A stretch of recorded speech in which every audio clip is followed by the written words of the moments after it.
Les différentes branches de la mafia sont nées il y a plus de 150 ans. À l'époque, l'Italie du Sud était sous domination espagnole. Dans cette société féodale et figée, seuls des individus prêts à tout, agissant en secret, avaient une chance de sortir du lot. La violence était leur seul langage. Aucun livre ne révèle pourquoi les mafias d'Italie du Sud se sont maintenues jusqu'à nos jours.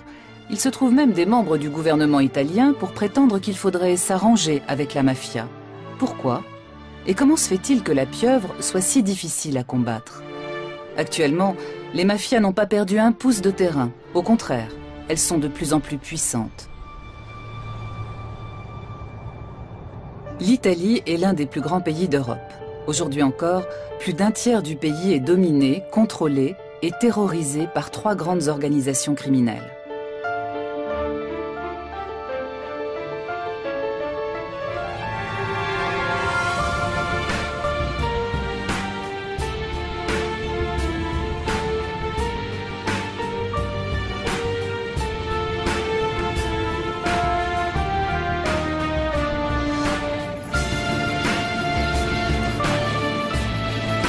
L'aéroport de Palerme porte le nom de 2 juges assassinés par la mafia. L'autoroute qui relie l'aéroport au centre de Palerme. Sortie Capaci. C'est là que Giovanni Falcone, sa femme et 3 membres de leur escorte trouvent la mort le 23 mai 1992 dans l'explosion d'une demi-tonne de dynamite. L'attentat est signé Cosa Nostra, mot à mot, notre affaire. Le juge Falcone, qui enquêtait sur la structure interne de la mafia, était devenu gênant. Quelques années auparavant, on prétendait officiellement que la mafia n'existait pas.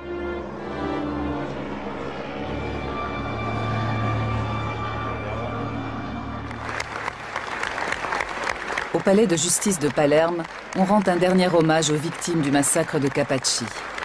Des dizaines de magistrats, de policiers et de carabiniers, de journalistes et d'hommes politiques qui combattaient le pouvoir de la Cosa Nostra en Sicile ont été assassinés au cours des années 70 et 80. Avec Giovanni Falcone, l'Italie espérait terrasser définitivement la pieuvre. Mais après le massacre de Capaci, le combat semble perdu. Par la suite, les juges de Palerme se qualifieront eux-mêmes de cadavres ambulants.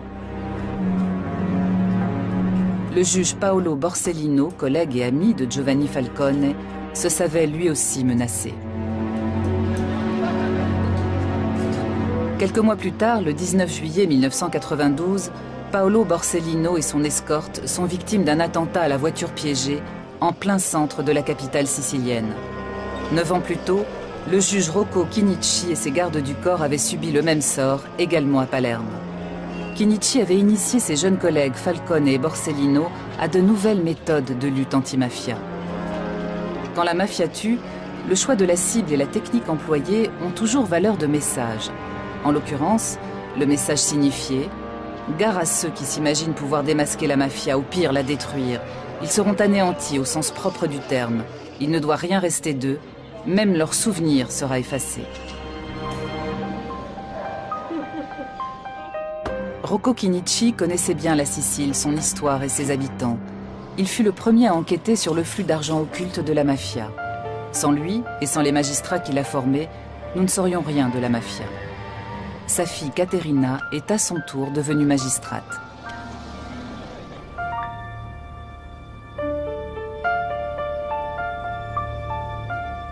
Si era reso conto che c'era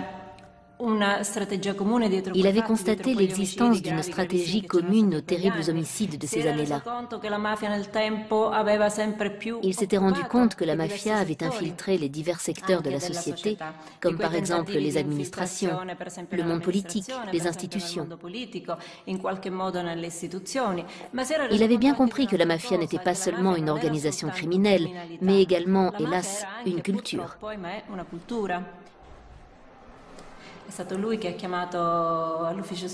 C'est lui qui a fait entrer dans le pool anti-mafia les magistrats Giovanni Falcone et Paolo Borsellino, qui sont des références pour nos autres magistrats.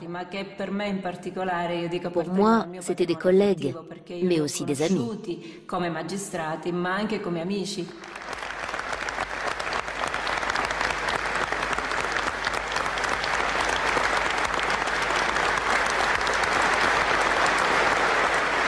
C'est une souffrance qui se renouvelle constamment. Même si de nombreuses années ont passé, cette douleur ne s'apaise pas. Elle devient peut-être plus intime, plus dissimulée, mais elle est toujours très forte.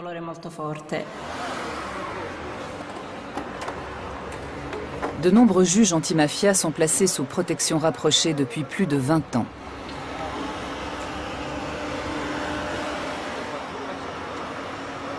Tout comme leur famille, jour et nuit.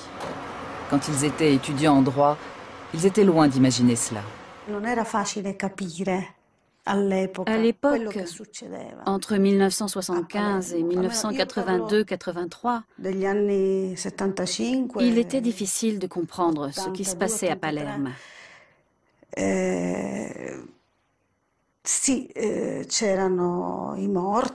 Bien sûr, les assassinats étaient bien réels. Il arrivait tout ce que nous savons, mais on n'y comprenait rien, car la mafia était secrète. La mafia était juste derrière nous. Elle nous suivait de près, mais nous, on ne la voyait pas.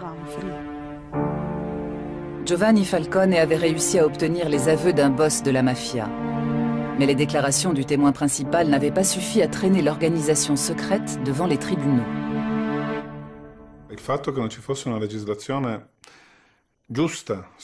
Il nous manquait une législation adaptée qui prenne en compte le phénomène mafieux.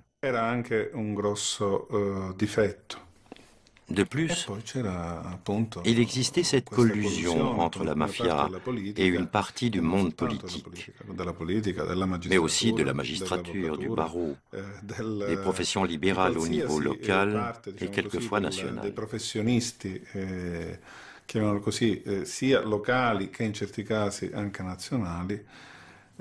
C'était ce fameux marécage dont parlait Falcone, qui rendait tout beaucoup plus difficile, plus dangereux. Le député Pio La Torre est assassiné en 1982. Avant sa mort, il avait déposé un projet de loi permettant de poursuivre toute personne ayant des liens avec la mafia et de confisquer les biens des mafieux condamnés. La loi n'entrera en vigueur qu'après le double meurtre du préfet de Palerme, le général Dalla Chiesa, et de sa jeune épouse.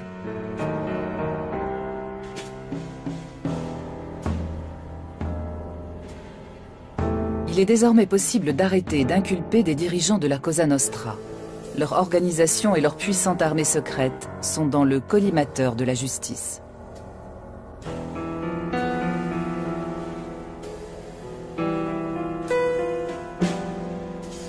À la prison de Palerme, on construit une salle d'audience blindée, conçue pour résister à des tirs de roquettes. C'est ici que le 10 février 1986 s'ouvre dans des conditions de sécurité maximum ce qu'on appelle le maxi-procès contre la Cosa Nostra.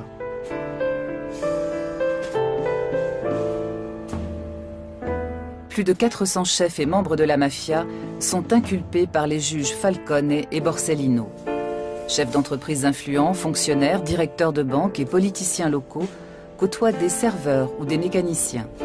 Ces derniers sont en réalité des tueurs professionnels. Toutes les tentatives de sabotage du procès échouent. Contre toute attente, le tribunal ne se laisse pas intimider. Souvent, les témoins se rétractent parce qu'ils sont victimes d'intimidation. Et pour cause. Cela fait plus d'un siècle que la Cosa Nostra bénéficie d'une totale impunité.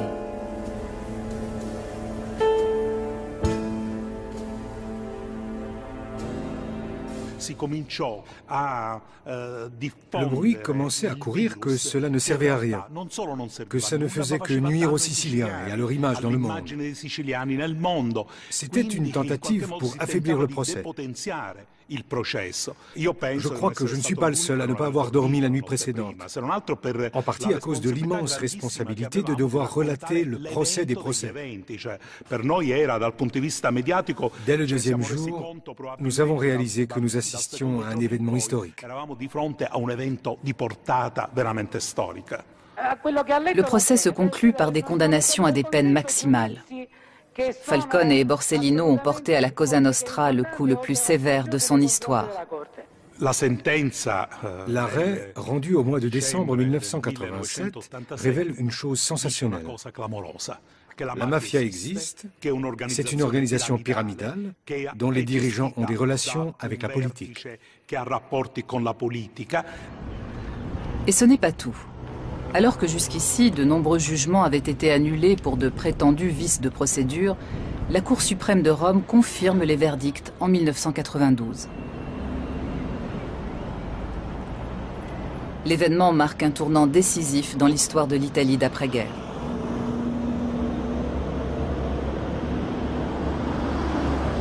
La réaction de la Cosa Nostra ne se fait pas attendre. L'organisation commence à faire le ménage dans ses propres rangs. Boss et politiciens chargés des contacts avec la démocratie chrétienne sont éliminés. Depuis la fin de la Deuxième Guerre mondiale, le parti avait pratiquement le monopole du pouvoir. Aujourd'hui, il est en pleine déliquescence.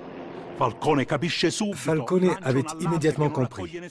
Il avait donné l'alerte, mais personne ne l'a écouté. Il avait dit « Le volcan est entré en éruption, désormais tout peut arriver ». Et en effet, les massacres de Capaci et de Via d'Amelio ont suivi, et lui-même et Borsellino ont été assassinés. En une année, la mafia a fait comprendre qu'elle détient toujours le contrôle total du territoire et de la vie de cette région. En 1993, un Sicilien sort de l'ombre.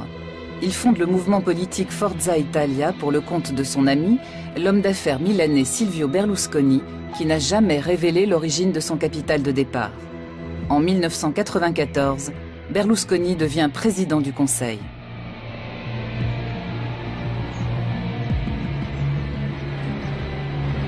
Le siège de la Direction nationale antimafia à Rome est placé sous haute surveillance. L'histoire de la mafia en Italie ne se résume pas à la lutte contre la mafia, mais aussi à la cohabitation avec elle. Une cohabitation faite de négociations et de dialogues qui s'est déroulée parallèlement à la lutte. Comme s'il y avait un État double qui d'un côté combat et de l'autre dialogue et cohabite. Mai 2009. Dans la salle d'audience du maxi-procès de Palerme, on commémore les attentats perpétrés contre Falcone et Borsellino. Des lycéens engagés dans le mouvement anti-mafia, des familles de victimes, de hauts représentants de l'État participent à la manifestation. Beaucoup de beaux discours et beaucoup de non-dits. Après les attentats de Capaci et de Via d'Amelio, de réelles négociations ont été engagées. Car, je le répète, le dialogue n'a jamais été rompu.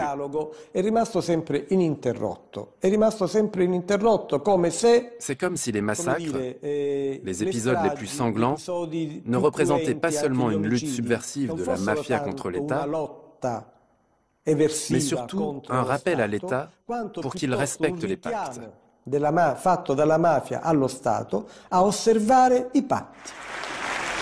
Un appareil d'État parallèle qui passe des accords avec la mafia. Que signifie cette allusion ?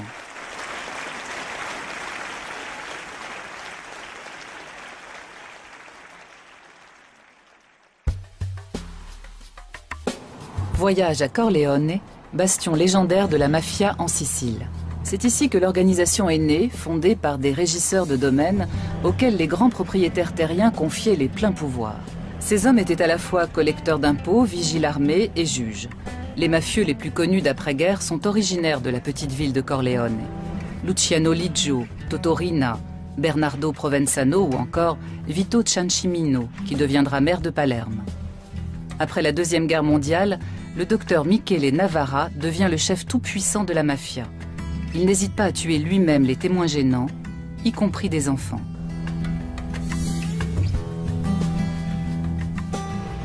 Mais il s'oppose à la jeune génération du clan de Corleone qui veut faire main basse sur Palerme en s'attaquant à l'aristocratie mafieuse. Après avoir éliminé Navarra, ses rivaux passent à l'attaque. Une attaque brutale et impitoyable.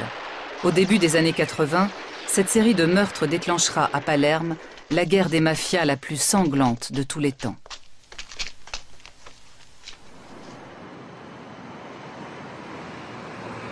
Mais les mafieux de Corleone sont vaincus par l'État et grâce aux confessions de chefs repentis de la Cosa Nostra de Palerme.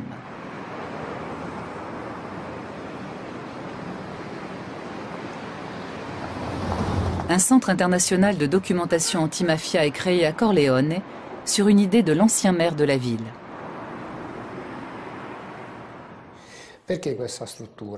Pourquoi ce centre? Pour se souvenir qu'à Corleone, il y a eu la mafia la plus puissante, la plus féroce et la plus enracinée du monde occidental. Mais aussi pour qu'on sache qu'à Corleone, on a mené un combat contre la mafia. Ce lieu en est un témoignage concret. Les dossiers du maxi-procès relatent une défaite de la mafia, mais non sa fin.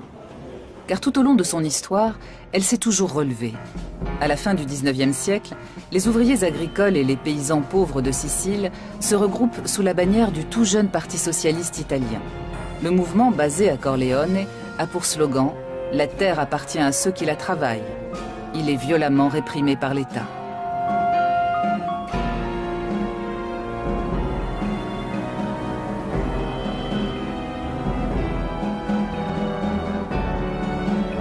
Les mafiosi reprennent dès lors leur rôle de gardiens de l'ordre au service des nobles et des grands propriétaires terriens. En 1915, ils assassinent sur ordre de leur patron, Bernardino Vero, le maire socialiste de Corleone.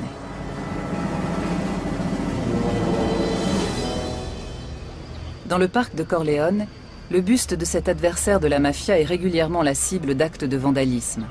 Quelquefois même, il est volé. Il a fallu réinstaller la statue à plusieurs reprises. Elle a été plusieurs fois l'objet de vandalisme, parce que le personnage et l'œuvre de Bernardino Vero dérangent aujourd'hui encore la mafia de Corleone, qui est la plus ancienne mafia du fief.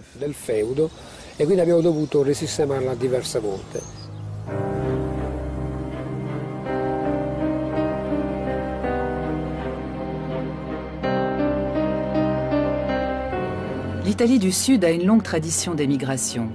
Ses habitants sont partis par centaines de milliers pour tenter leur chance aux États-Unis. Parmi eux, des mafiosi qui emportaient avec eux leur savoir-faire en matière d'organisation secrète et leur sens de l'honneur meurtrier. Ils noyautent les associations d'immigrés italiens et dominent rapidement les gangs issus des immigrations irlandaises et juives.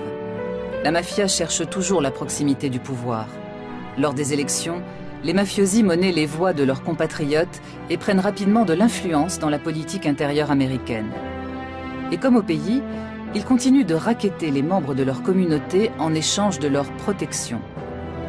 L'opinion publique américaine rejette ces immigrés criminels.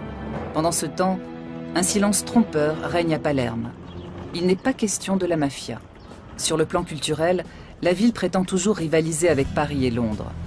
Jusqu'en 1893. Cette année-là, la mafia frappe très haut. Le journaliste et écrivain Gian Mauro Costa est originaire de Palerme. Il travaille sur l'histoire d'Emanuele Notar Bartolo, ancien maire de Palerme, devenu directeur de la Banque de Sicile.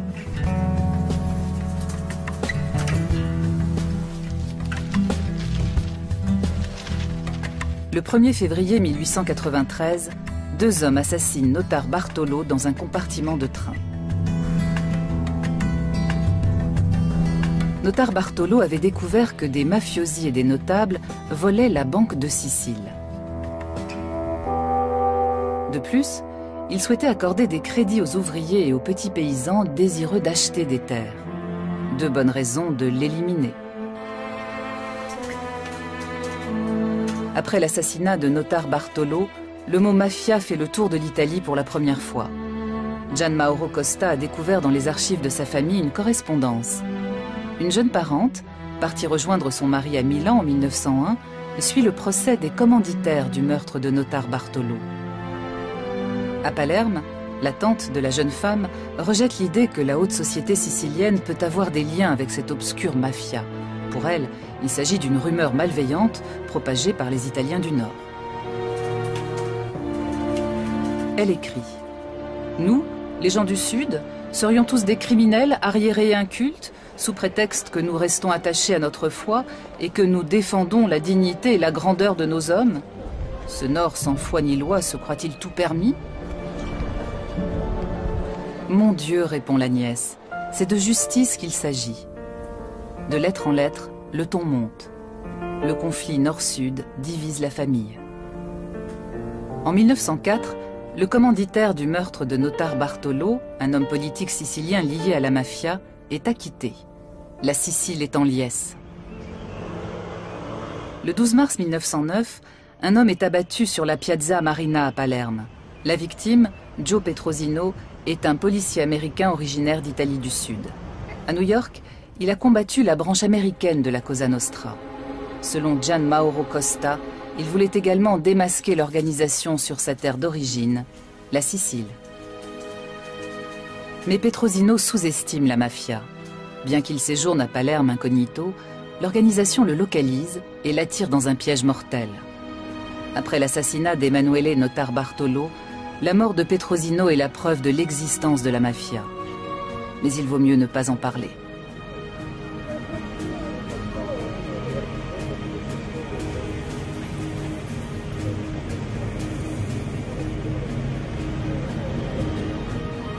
À New York, 200 000 personnes assistent aux funérailles du policier. Mais si Petrosino est mort, la mafia, elle, est bien vivante et de plus en plus puissante. Alors, il vaut mieux s'en accommoder. Une attitude qui perdure encore. Les crimes de la mafia ont longtemps été classés dans la catégorie délinquance de bandes organisées. La phrase ricorrente era si ammazzano tra di loro. On disait alors, ils se tuent entre eux. Cela ne représentait donc pas un danger pour la société, puisqu'il s'agissait de règlements de compte au sein même de la mafia. Et on n'avait donc pas à s'en soucier. Ce dont on ne se rendait pas compte, c'est que la culture de la mafia s'enracinait dans cette ville et corrompait tout. Quand la Première Guerre mondiale éclate, on resserre les rangs dans tous les pays. À la fin de la guerre, les bolcheviks ont pris le pouvoir en Russie et des partis communistes se créent en Europe occidentale. Pour les masses laborieuses d'Italie du Sud, c'est un nouvel espoir. Dans toute la Sicile, on assiste à une vague de grèves, de révoltes et d'occupation des terres. Andiamo! Andiamo!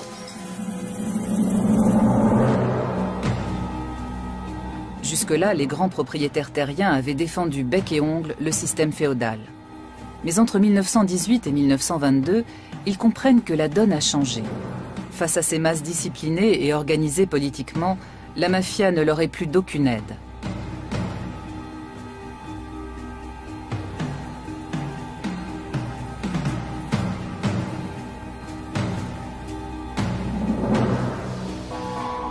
La dictature fasciste de Benito Mussolini met alors brutalement fin à toute forme de mouvement social. Le Duce ne supporte pas l'idée d'une Italie sous-développée. Il entreprend une modernisation radicale de l'Italie du Sud pour prouver la supériorité de son système. Il fait mécaniser des fermes, construire des cités modèles et ouvrir des écoles de prestige. Cependant, Mussolini ne touche pas au pouvoir des grands propriétaires terriens de Sicile. Quant à la mafia, il ne tient pas compte de son existence. Quand Mussolini s'est rendu en Sicile pour la première fois, il est arrivé escorté par les gendarmes et la police, comme c'est la règle pour les visites d'État. Un mafieux lui dit alors « Excellence, en Sicile, vous n'aviez pas besoin d'amener gendarmes et policiers, nous nous serions chargés de tout. » Cet épisode a heurté la susceptibilité de Mussolini, qui était convaincu, avec raison, d'être le seul à commander l'Italie. Il n'admettait pas l'existence d'une autre autorité. De retour à Rome, il a décidé de faire la guerre aux mafieux. Le Duce envoie le préfet Cesare Mori en Sicile et lui donne les pleins pouvoirs. Selon lui, la mafia était un problème criminel. Il a donc employé des moyens militaires. Cesare Mori va plus loin. Pour débusquer les boss de la mafia, il emploie la torture et une répression massive contre la population. Mais la plupart des mafieux sont avertis et ont le temps de se cacher.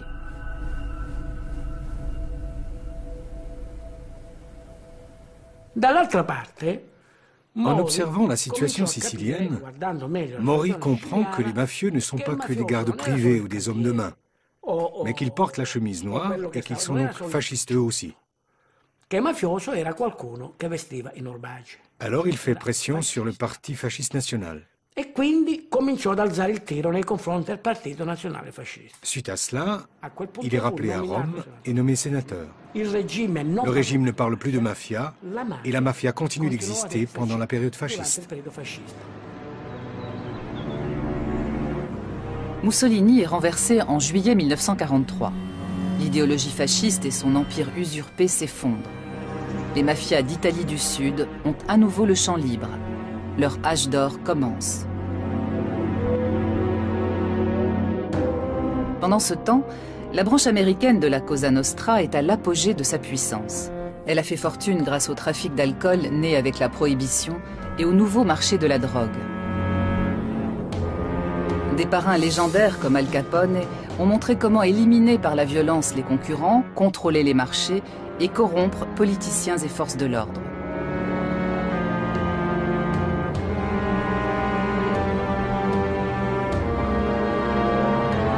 L'un de ses parrains survit miraculeusement à un règlement de compte. Cette chance lui vaudra le surnom de Lucky Luciano. Pour éliminer tous les gangs rivaux, y compris les communautés italiennes organisées, il est encore plus violent que son modèle Al Capone. Il s'allie à Meyer Lansky, chef de la mafia juive. Avec des complicités de toutes origines, ils mettent la main sur les activités illicites les plus rentables du pays.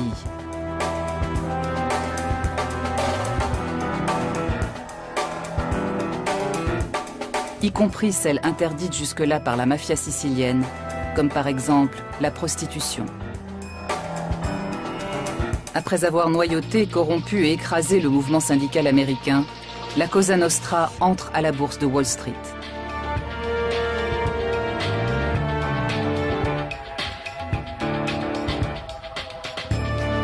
Pour les masses qui se retrouvent au chômage après la crise de 29, elle est l'un des seuls employeurs encore solvables. Dans ce contexte, l'État américain charge la mafia de mettre fin à des actes de sabotage dans le port de New York. Pour finir, les services secrets de la marine américaine contactent Lucky Luciano, alors condamné à une longue peine de prison. Les Alliés préparent le débarquement de Sicile. Ils chargent Luciano d'organiser les contacts avec les chefs de la mafia. Les militaires ne font pas la fine bouche. Au fond, puisque Mussolini les a persécutés, les mafiosi ne sont-ils pas des antifascistes? De plus, ils sont farouchement anticommunistes. Après avoir débarqué en Italie du Sud, les Alliés ont besoin d'une situation stable, sans agitation sociale, pour pouvoir continuer leur progression vers le nord. Ils s'appuient donc sur des chefs mafieux, comme par exemple le parrain Carlo Vizzini. En juillet 1943, le débarquement allié en Sicile commence par une violente offensive aérienne.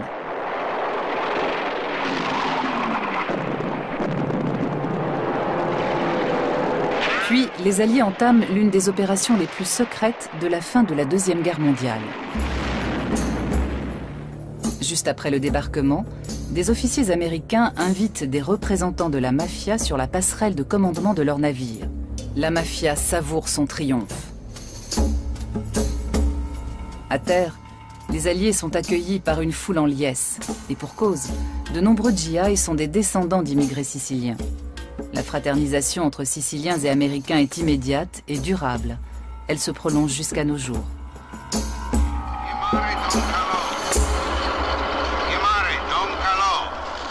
Don Carlo Vizzini, le parrain des parrains, est l'homme de la situation. Sous des dehors mal dégrossis, il joue un rôle clé dans toutes les activités lucratives de l'île. Sa famille compte quelques membres du clergé. Il est en contact direct avec le cardinal et donc avec le Vatican. Du coup, les gens simples de la campagne le considèrent presque comme un saint. Quand les Américains l'invitent dans leur quartier général, il est adulé comme un dieu.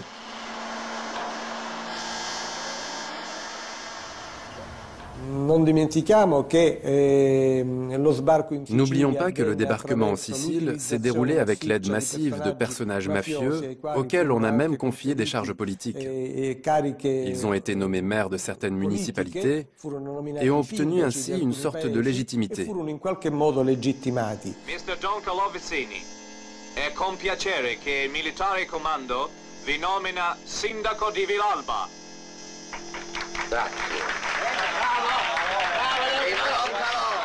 Naples est libérée en octobre 1943. La ville devient la base de ravitaillement des forces alliées et de l'aide humanitaire venue d'outre-Atlantique.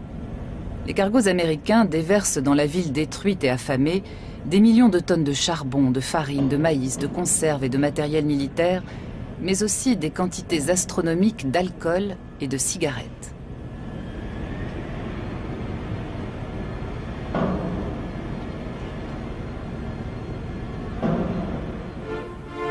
L'avocat américain Charles Poletti, issu d'une famille de la région, est nommé gouverneur militaire de l'Italie du Sud occupée.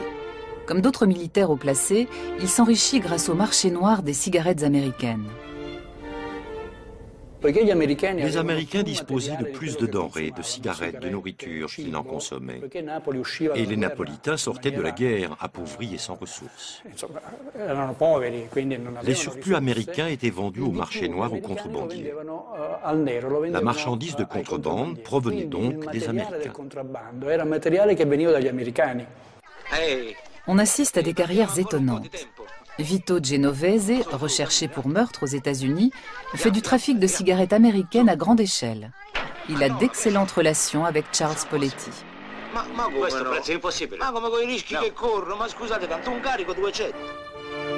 Un autre gros bonnet de la mafia américaine va s'établir à Naples, où il devient un homme d'affaires respecté, Lucky Luciano.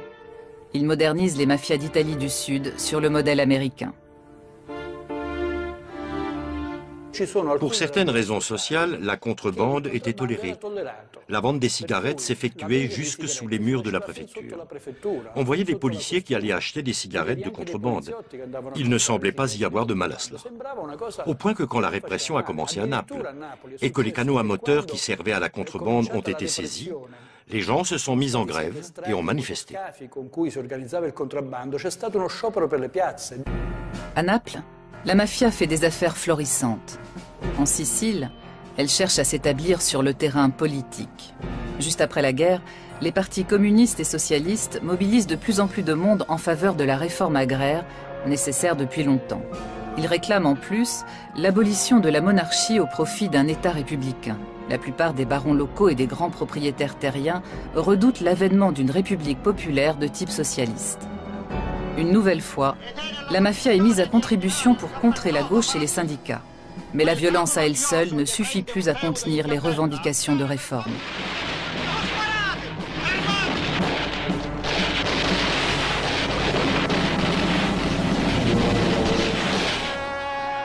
La situation empire quand la gauche remporte les premières élections régionales libres de Sicile. Le 1er mai 1947, une fête populaire est organisée dans la vallée de Portella della Ginestra, dans l'arrière-pays sicilien.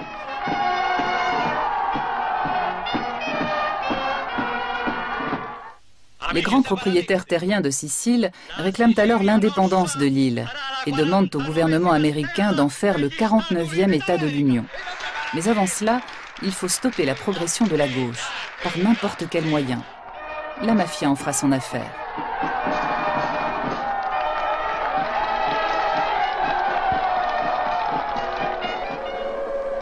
Elle contacte Salvatore Giuliano, jeune chef charismatique d'une bande de malfaiteurs comme il y en a tant à l'époque. Il est chargé de donner une leçon à la gauche et à ses électeurs siciliens. Un bain de sang rendra ses dirigeants plus dociles et fera passer à la population l'envie de suivre ses mots d'ordre. Les auteurs du massacre du 1er mai 1947 tirent sur des femmes et des enfants. Ils ne seront jamais identifiés avec certitude. Jusqu'à nos jours, l'affaire demeure un secret d'État.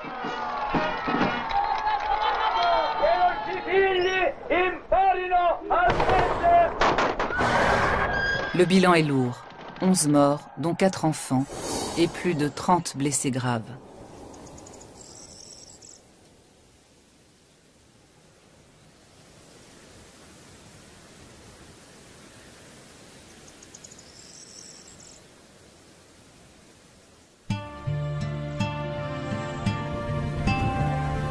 Après le massacre, Salvatore Giuliano et son bras droit seront liquidés.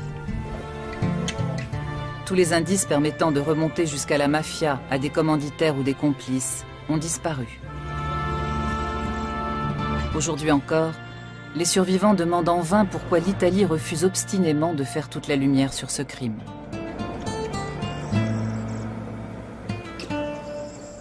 Maman a tout de suite été touchée. Elle n'a pas dit un mot. Elle a mis sa main comme ça. En me retournant, j'ai vu le sang couler de son nez et de sa bouche. J'ai dit, « Maman, c'est quoi ce sang ?» Elle a levé les yeux sans rien dire. On l'a soutenue tant qu'on a pu. Quand ça n'a plus été possible, on l'a étendue par terre. Nous étions couverts de sang. Puis peu après, ils ont recommencé à tirer. En rentrant chez nous, nous avons rencontré mon frère. Il a dit, « Papa, ils ont tué le cheval. » Nous avons répondu en pleurant, « Ils ont fait pire. Ils ont tué maman. » Il a mis sa main comme ça, sans un mot, sans une larme. Nous, gens de gauche, on nous surveillait comme des délinquants.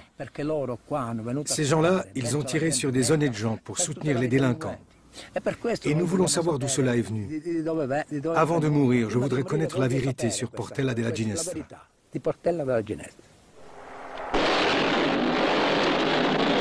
Après le massacre, les attentats contre les partis et les syndicats de gauche continuent. Des dizaines de permanents sont assassinés ou disparaissent sans laisser de traces.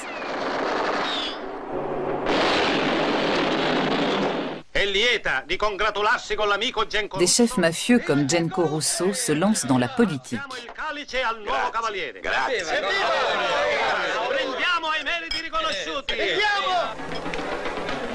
Don Carlo Vizzini est traité en chef d'État par les cardinaux. Dès lors, la structure du pouvoir des mafias a été modifiée.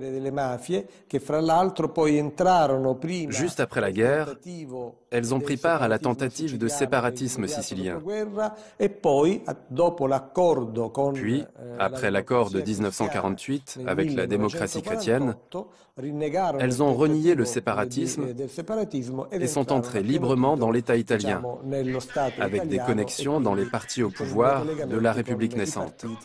Di potere della nuova Repubblica. Il cavaliere Giuseppe Genco Russo è l'uomo che farà gli interessi dei mussumeri. Concittadini, votate il numero 8 della lista della Democrazia Cristiana. Votate Genco Russo. 20 ans plus tard, en 1968, une nouvelle tempête éclate. Le système démocrate chrétien vacille sur ses bases. On parle même de coup d'État militaire. Pour faire tourner son industrie, l'Italie du Nord a fait venir du Mezzogiorno des milliers de jeunes ouvriers pour les exploiter sans vergogne. À présent, ils se révoltent massivement, soutenus par les étudiants de gauche. Dans le sud, la contestation dénonce le pillage et l'appauvrissement de la Calabre, l'un des bastions historiques de la mafia. Sur son territoire, l'Ndrangheta calabraise parvient à canaliser la révolte au mieux de ses intérêts. Mais entre 1968 et 1970, la démocratie chrétienne, la mafia et l'Église catholique voient vaciller le système qui leur permet de se partager le pouvoir. Dans le secret d'une loge maçonnique, elle prépare le passage de la démocratie à un système autoritaire, avec un président tout-puissant. Elles ont le soutien des services secrets américains qui s'intéressent de près à l'Italie, membre de l'OTAN.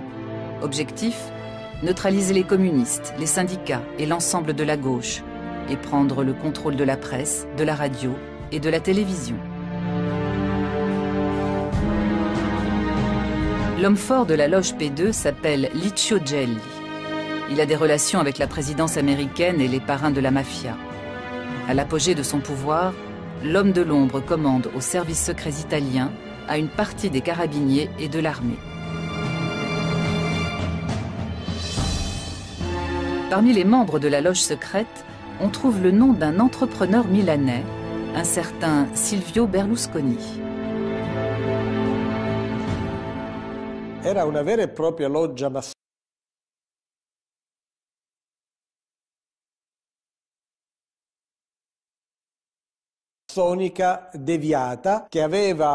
C'était une vraie loge maçonnique, dont les membres étaient représentants des services publics, de la magistrature et des forces de l'ordre. Mais elle était infiltrée par des personnages très discutables, proches de clans et de groupes mafieux. Ce qui les unit, c'est la peur du communisme.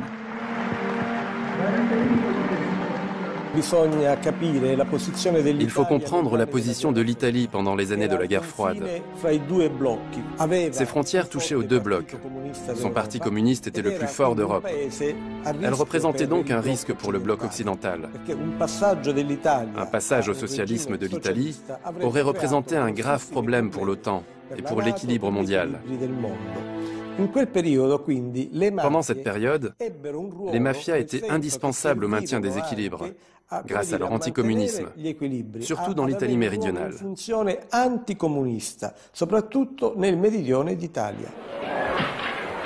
Elles sont alors mises au service d'une terrible stratégie secrète. Fin 1969, les services secrets italiens et américains optent pour la stratégie de la tension, avec le soutien de groupes néofascistes et de la mafia. C'est le début d'une série d'attentats à la bombe dans des gares, des trains ou des rassemblements de masse. Officiellement, ce climat de terreur est mis sur le compte de la gauche italienne. En réalité, il s'agit de faire pencher l'opinion publique en faveur d'un homme fort qui prendrait la tête de l'État. L'Église se tait toujours. Pendant 150 ans, elle a respecté la loi du silence, contestant l'existence de la mafia, qu'elle qualifiait même d'invention des communistes. Seul le cardinal de Palerme, Salvatore Pappalardo, dénonce la collusion de l'Église, de la démocratie chrétienne et de la mafia.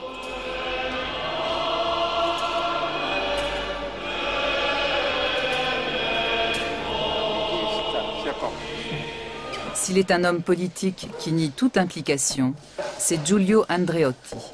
7 fois président du Conseil, ce démocrate chrétien de la première heure, formé par le Vatican, explique à mots couverts pourquoi l'Église et la démocratie chrétienne ont fait alliance avec tous les groupes anticommunistes depuis 1945, y compris la mafia. Dans les organismes catholiques, nous avions connaissance des persécutions religieuses pratiquées dans les pays où les soviétiques avaient pris le pouvoir. Et c'était donc une sorte de guerre préventive, afin que cela ne se répète pas en Italie. Ceci explique aussi l'engagement de l'Église dans les élections de 1948, dans les comités civiques. Il ne s'agit donc pas d'une invasion du domaine politique, mais d'une défense. Pour l'exprimer par une comparaison, comme les cultivateurs indépendants défendaient leurs terres contre les nationalisations, de même, les cultivateurs indépendants des âmes défendaient leur propre liberté et leur subsistance. En 1988, le cardinal Pappalardo déclare que les liens entre l'Église et la démocratie chrétienne d'une part et la mafia d'autre part sont incompatibles avec les fondements de l'état de droit et les principes du christianisme. En conséquence, il faut excommunier les mafieux. Mais la population ne l'entend pas de cette oreille. Dans un quartier périphérique de Naples, des femmes s'opposent à l'arrestation de leur mari, membre de la Camorra. Elles accueillent les représentants de l'État au cri de « Fuori », dehors. Pour elles, l'ennemi, c'est l'État. Que ce soit à Naples, en Calabre ou en Sicile, les deux seules grandes organisations à bénéficier d'un appui populaire sont la mafia et l'Église catholique. Sans réelle perspective d'avenir, les générations qui grandissent dans ces régions misent de plus en plus sur le trafic de drogue auquel se livrent leurs familles et leurs clans, acceptant ainsi de vivre dans la clandestinité, d'aller en prison ou d'être assassinés dans la fleur de l'âge. Comme à Duisbourg, en Allemagne, où de jeunes Italiens sont tués par l''Ndrangheta en août 2007.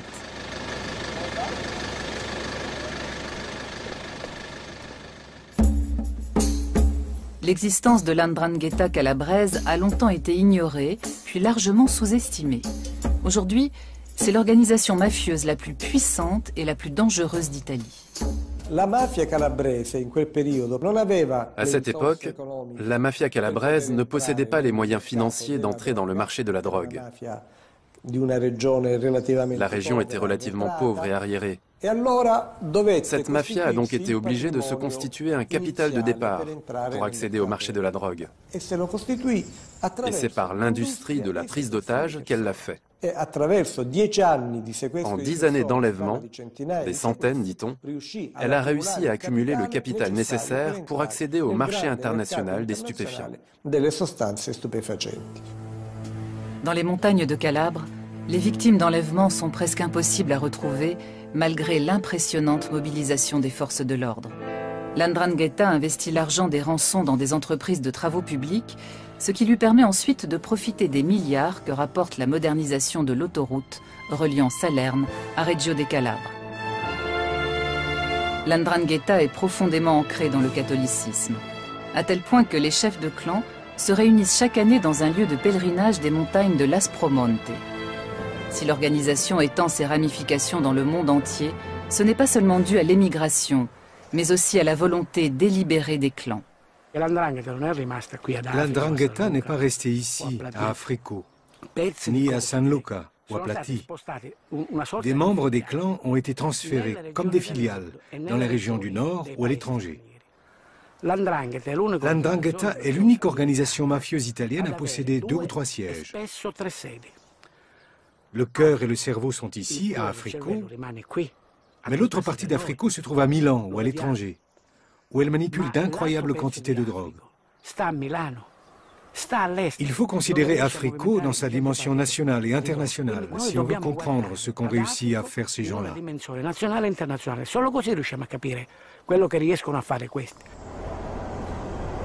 Les choses ne changeront-elles jamais? En Italie, la résistance contre le système mafieux s'organise, mais les résultats sont encore maigres. Ici, on peut lire « La mafia souille la Sicile ». C'est ce qu'on dit. C'est écrit sur l'affiche. Je n'ai pas encore lu cette affiche. C'est ce qui est écrit, c'est vrai ou non? Non, non. Sans la présence aussi importante de la mafia, votre vie serait-elle meilleure ou pire? Pire, à mon avis. Pire? Oui. Ce sont des gens aimables et aussi très pieux.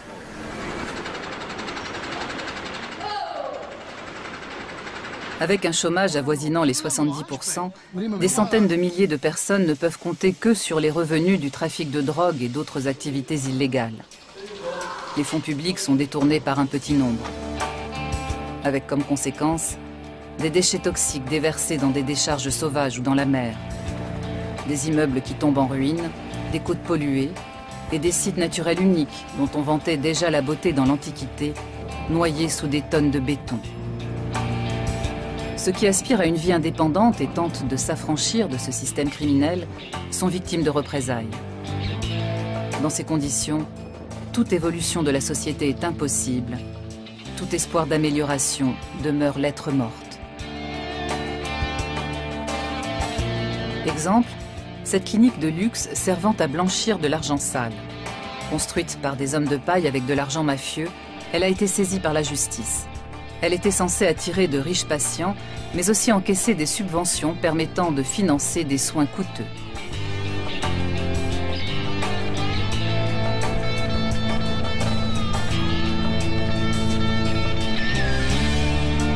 Conséquence pour le système de santé, une administration pléthorique et incompétente et un manque cruel de médecins et de personnel soignant qualifié.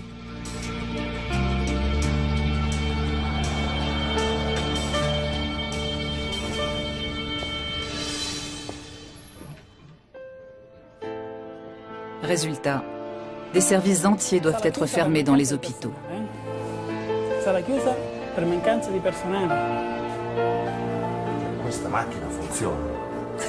Des équipements onéreux restent inutilisés par manque de personnel. Dans le sud de l'Italie, la population fait les frais de ce système.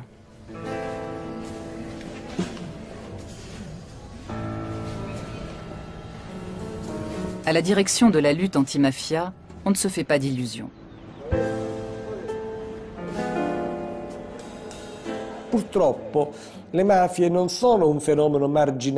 Malheureusement, les mafias ne sont pas un phénomène marginal comme les autres phénomènes criminels du reste de l'Europe, y compris le phénomène du terrorisme.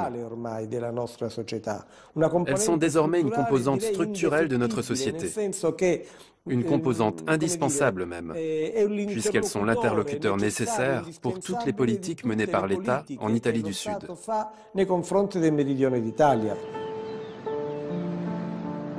Rares sont ceux qui parlent aussi ouvertement de la mafia et refusent de se taire malgré la menace meurtrière. En Italie et en Europe, la majorité préfère se voiler la face et ignorer les rares voix qui s'élèvent. Pourtant, ce sont elles qui ont permis de comprendre le fonctionnement des mafias et de balayer l'idée qu'il s'agissait uniquement de crimes organisés. L'État mafieux est une réalité qui gangrène la société. Il est potentiellement aussi dangereux que n'importe quel système totalitaire. Mais il se cache et se camoufle pour essayer de faire oublier qu'il a des milliers de victimes sur la conscience.